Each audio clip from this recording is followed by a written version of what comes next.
السلام عليكم ورحمة الله تعالى وبركاته. أهلا بالتلاميذ الأعزاء. إذا نتمم تمارين كتاب الفرنسية المستوى الخامس ابتدائي الصفحة 165. اليوم عندنا communication et acte de langage. عندنا décrire un lieu يعني la forêt، يعني وصف مكان. عندنا اليوم الغابة. décrire un comportement يعني وصف السلوك. إذن j'observe et je découvre. ألاحظ وأكتشف.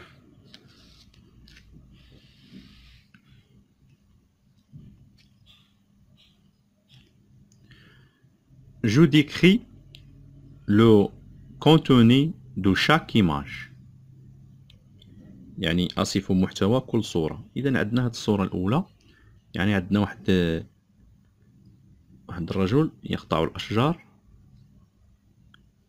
وعندنا أطفال يشعلون النار في الغابة.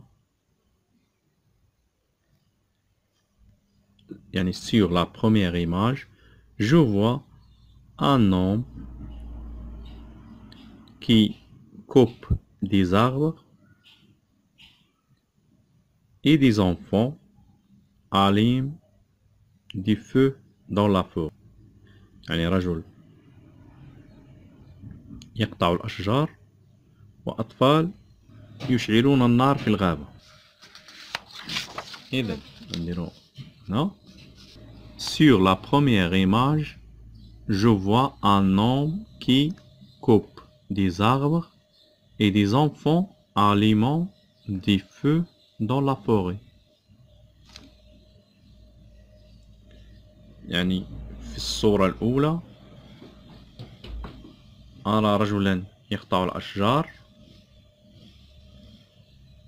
وأطفال يشعلون النار في الغابة.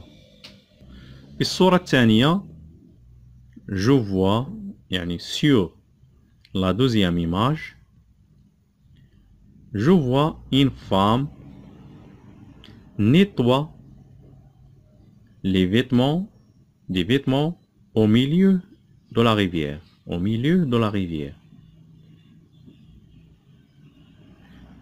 Je vois une personne jette des ordures dans la rivière. Je vois des animaux boivent dans la rivière. Je vois une femme remplir un seau d'eau dans la rivière. Sur la deuxième image, je vois une femme nettoie des vêtements au milieu de la rivière.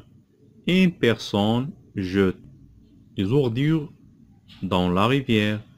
Des animaux boivent dans la rivière. Une femme remplit un seau d'eau dans la rivière. إذن يعني في الصورة الثانية أشاهد يعني امرأة يعني تنظف الملابس يعني في النهر. شخص يرمي يعني النفايات في النهر. حيوانات يعني تشرب من النهر، ويعني امرأة تملأ سطل من الماء من النهر.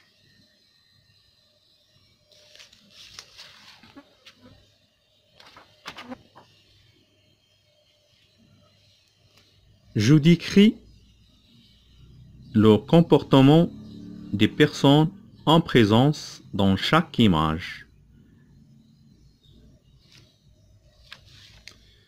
يعني أصف سلوك الأشخاص الموجودين في كل صورة، ثم أعطي رأيي. يعني je donne mon avis ثم أعطي رأيي.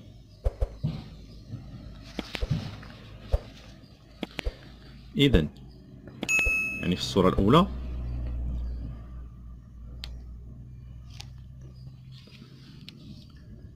الأولى couper des arbres et allumer le feu dans les forêts, ce sont des comportements qui nuisent à la forêt. يعني قطع الأشجار وإشعال النار في الغابة، هذه سلوكيات التي تضر بالغابة.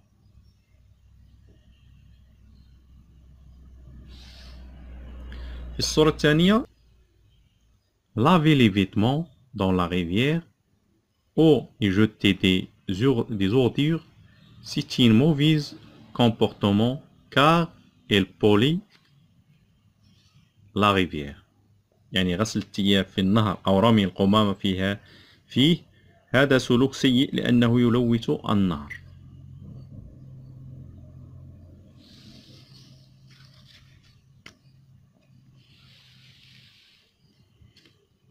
Je m'exprime يعني أعبر. Voici deux images يعني إليكم صورتان. Que penses-tu de ces personnes dans ces deux images؟ يعني ما رأيك في هؤلاء الأشخاص في هاتين الصورتين؟ Donne-leur des conseils يعني اعطي نصائح لهم. Rédige pour cela un petit texte يعني اكتب نصا قصيرا لهذا الغرض. إذن يعني في الصورة الأولى يعني هذا الإنسان يعني كيغسل السيارة ديالو يقوم بتبدير الماء في غسل سيارته. هنا يعني في الصورة الثانية نلاحظ أن الكل ساهم في تلويث البيئة. الكل ساهم في تلويث البيئة. L'eau est un élément nécessaire pour la vie humaine et les autres organismes vivants sur Terre. Elle doit être utilisée de manière rationnelle, car la voiture ne doit pas être lavée avec une grande quantité d'eau. يعني في الصورة الثانية la propreté fait partie de la foi يعني هذا مثال. Selon ce proverbe, nous devons maintenir la propreté de notre environnement. Les ordures doivent être jetées dans les lieux réservés aux déchets. يعني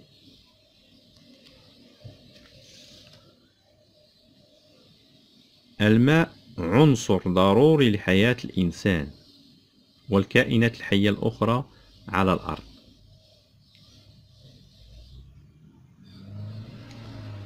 يجب استخدامه بعقلانية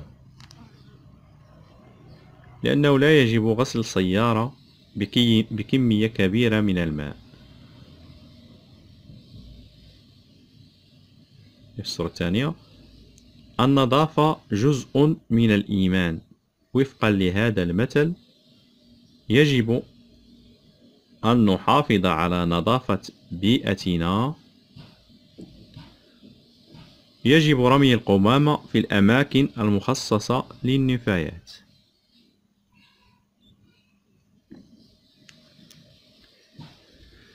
إذن إخواني هادشي اللي كاين في الصفحة 165. إن شاء الله نتلقاو في صفحة قادمة بحول الله.